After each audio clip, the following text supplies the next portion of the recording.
Dylan, I'm here with Aiden Urbach to talk Texas football after the Longhorns once again established their dominance over the Texas A&M Aggies. Welcome to the show, Aiden. How are you doing tonight? And let's get started. So that improbable finish the Texas Longhorns displayed last Friday against the number 3 Texas A&M Aggies, marking the Horns' 78th all-time win in program history. So Aiden, what did Texas do so well to pull off this upset against a team that head coach Mike Elko dubbed the best flagship school in Texas? Absolutely, and I could not agree with you more. UT was very much the dominant side, was very much dominant on the defensive side of the ball, as well as the run game. I also want to mention UT's O-line was much more clinical in the second half, with senior lineman Cole Hudson and DJ Campbell really creating effective gaps for backs like Wisner and Baxter to run through. Speaking of seniors, Friday night was the annual senior night for the Texas Longhorns, most of whom are making their final appearance at DKR. So Aiden, which seniors for you made the biggest impact in the Longhorns' win? Ethan Burke and Michael Taft made some critical plays,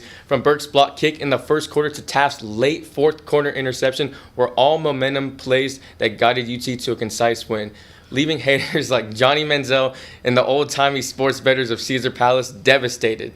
Moving on from this game and looking towards next season, what key takeaways from the season can you harp on that will be instrumental for the Horns going into next season? Absolutely. Thanks again, Aiden, for joining us. Let's send it back to Dylan at the desk. Welcome back to College Press Box. Over the break, Texas men's basketball played in the Maui Invitational, picking up some key non-conference victories.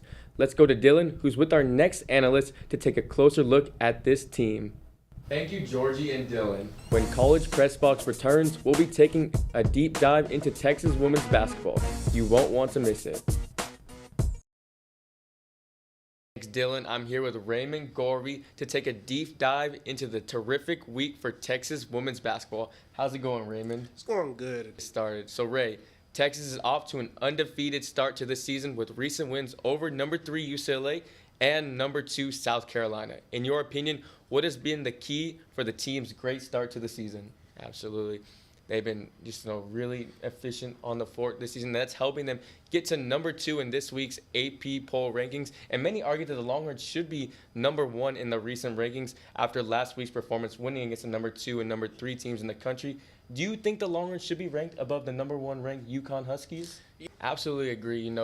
The wins you have, your strength of schedule absolutely shouldn't go into factor even early in the season towards the AP poll. But right now, the rankings don't matter as much, but it is a little bit annoying if you're a Texas women's basketball player. Finally, with 2 more ranked opponents coming up in UNC and Baylor, what must the Longhorns do to pull out the victory in these upcoming ranked matchups? Absolutely great analysis, Raymond. Now back to you at the desk, Dylan. Welcome back to College Press Box. Let's take a look at this past week in Longhorn sports. The Texas women's volleyball team fell just short of winning the SEC tournament, losing to Kentucky in 5 sets. The Longhorns were up 2-0 before a complete reversal saw the Wildcats win the last 3 sets to complete an improbable reverse sweep.